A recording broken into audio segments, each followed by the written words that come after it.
This is the author's note. The title of this book came to me before I started writing.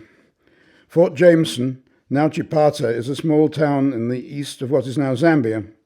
I should point out that in Northern and Southern Rhodesia, a communist was what any white person who was friendly towards Africans and supported their struggle for independence. Although I really prefer Africa to be written about by Africans, I thought it that my varied experience might fill in some corners of the historical record by evoking memories of people and places.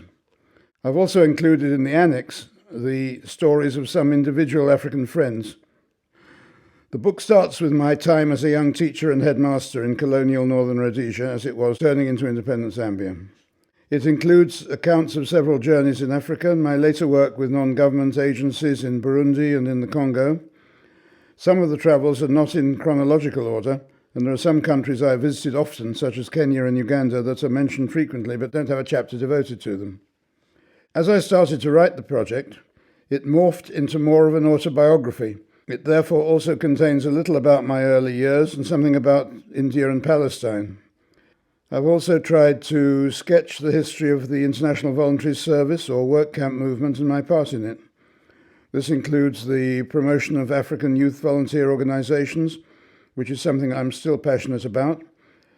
And another part of the story is my 7 years as director of the Africa Centre in London, and later in retirement, and as editor of a small publishing company called Books of Africa, both of which provided different perspectives on the continent. I apologize for including an enormous number of people's names.